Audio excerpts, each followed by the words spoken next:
Мен Аужанова Жанар Серікбекқызы Кен ауылының негізгі орта мектебінің бастауыш сынып мұғалімі. Бүгінгі ұсынғалы отырған сабағым 2-ші сыныпта жаратылыстану пәнінен дыбыстар қандай болады тақырыбы болмақ. Өткен сабақта біз мөлдір денелер мен материалдармен таныстық. Яғни мөлдір заттар арнайы мөлдір денелерден, материалдардан жасалады. Мысалы, полиэтилен, түссіз пластик, әйнек, хрусталь. Мөлдір зат жарықты жақсы өткізеді, ал мөлдір емес зат жарықты өткізбейді. Кейбір заттар жарықты нашар өткізеді, ал оларды жартылай мөлдір деп атайды. Бүгінгі сабақта дыбыс түрлерін білесің. Қатты және бәсең дыбыстарды ажыратып үйренесің. Сабақта қолданылатын тірек сөздер: қатты дыбыс, бәсең дыбыс. Балалар, дыбыс дегеніміз не? Біз дыбысты естиміз, бірақ көрмейміз, қолмен ұстай алмаймыз. Дыбыстар екіге бөлінеді: табиғи дыбыс және жасанды дыбыс. Табиғи дыбысқа өзен, көлдердің, бұлақтың ағысы, жапырақтың сыбдыры жатады. Сонымен қатар құстар, жануарлар, адамдардың дыбыстары да жатады. Ал орманға барғанда қандай дыбыстар естисің?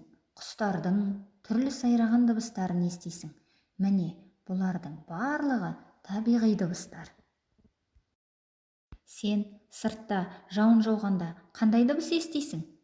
Иә, дұрыс балалар, жаңбырдың дауысын естисің, яғни бұл табиғи дыбысқа жатады. Жасанды дыбыстарға музыкалық аспаптардың дыбысы, көліктердің, қоңырау сағаттың дыбысы, телефон, ыдыстардың, шаңсорғыш, радио және теледидардың дыбыстары жатады. Себебі бұл дыбыстарды адамдар қолдан жасайды, сондықтан да оны жасанды дыбыстар деп атайды. Балалар, суретке мұқият назар аударайық. Стадионда не болып жатыр?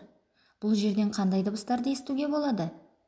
Адам көп жүретін көше қиылыстарында және би алаңдары сияқты орындардан қатты дыбыстарды естуге болады. Ал театрда, ауруханада, кітапханада бәсең дыбыстар естіледі. Демек, балалар, естеріңде болсын, дыбыстар қатты және бәсең болып екіге бөлінеді. Суретке мұқият назар аударыңдар. Адамның құлағына естілетін не естілмейтін дыбыстар да болады.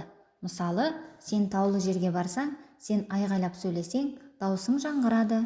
Жаңғырық қандай да бір кедергіден шағылған және бастапқы таралған орынға қайта оралған дыбыс толқыны. Яғни дыбыс айналадағы денелерге соғылып, кері шағылады. Оны жаңғырық деп атайды. Үйде, сыныпта отырып дыбыс шығарсаң, сенің дыбысың анық естіледі. Себебі дыбыс сол аймаққа ғана тарайды. Ал сыртта жүргенде сенің дыбысың ауаға тарайды. Сондықтан да қаттырақ сөйлеуге тура келеді. Балалар, сендер білесіңдер ме? Алматы облысындағы Алтын Емел ұлттық табиғи саябағында әнші құм бар. Құм самал желдің әсерінен сырғып қозғалған кезде сырнайдың үніне ұқсас әуен шығарады екен. Ал қатты жел соқса, ұшақтың дыбысына ұқсас гүріл естіледі. Сондықтан да оны әнші құм деп атайды екен.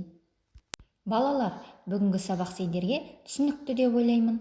Енді бас бармақ тәсілі арқылы сабағымызды аяқтаймыз. Сау болыңдар.